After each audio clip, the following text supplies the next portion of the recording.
बे समाव सनितपुर हालामनि रायजो राजाफोरनि थाखाय मोनसे गोजोनथाव खौरां। आसाम सरकारनि हेफाजाब आरो बिटिआर सरकारनि गोख्रों नाजानायाव बिटिआर गोरोबथानि दफा बायदि मोनसे गोनांथार हाबाया मावफुंजानो थांगासिनो। बिटिआरनि गुबुन गुबुन जायगायाव हा मेला खुंफुंना बिटिआरनि रायजो राजाफोरनो हानि मोनथायखौ होफुंनायखौ जों नुनो मोनगासिनो।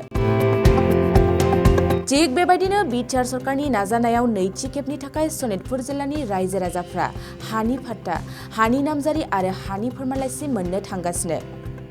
फरेस्ट डिलार्स एक्ट 2006 आइननि गेजेरजों सनितपुर जिल्लानि रायजो राजाफोरनि थाखाय हानि फाट्टा, हानि नामजारि आरो हानि फोरमानलाइ होनाय जासिगोन आरो बियो गोबाव सम नंला। गाबोन सोरांबानो बेलासिनि 4 रिंगायाव सनितपुर जिल्ला बेलसिरिनि बालाबारि गुदि फरायसालिनि गेलेग्रा फोथाराव मोनसे मेहेरगोनां हाबाफारिनि गेजेरजों सनितपुर हालामनि रायजो राजाफोरनो हानि फाट्टा, हानि नामजारि आरो हानि फोरमानलाइखौ होनाय जागोन। थारैनो बिटिआर गोजोन गोरोबथानि दफा बायदियै मोनसेनि उनाव मोनसे गोजोन गोरोबथाया मावफुंजागासिनो। बे गोनांथार हाबाफारियाव आसामनि गिबि मन्थ्रि हिमन्त बिश्व शर्मायाबो बाहागो लागोन।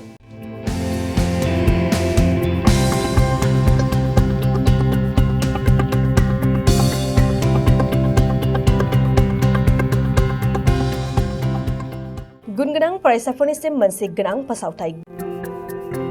गुबुन गुबुन डिप्ल'मा, इन्जिनियारिं, डिजाइनार आरो पिएचडि डिग्रीफोरनि थाखाय क'क्राझार सिआइटिआव एडमिशननि अनलाइन रेजिस्ट्रेशन खालामनाया जागायबाय। गुबुन गुबुन आयदानि डिप्ल'माजों लोगोसेयै bachelor of technology, bachelor of design, master of technology, master of design आरो डक्टर अफ फिल'सफिनि डिग्री खालामनो हागोन।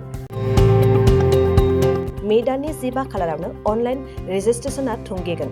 जुन दाननि 8 खालाराव एडमिशननि एन्ट्रेन्स आनजाद लानाय जागोन।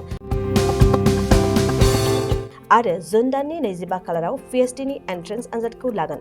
अनलाइन रेजिस्ट्रेशनखौ नोंथांमोना दिनैनिफ्रायनो www.admission.cit.ac.in आव खालामनो हागोन।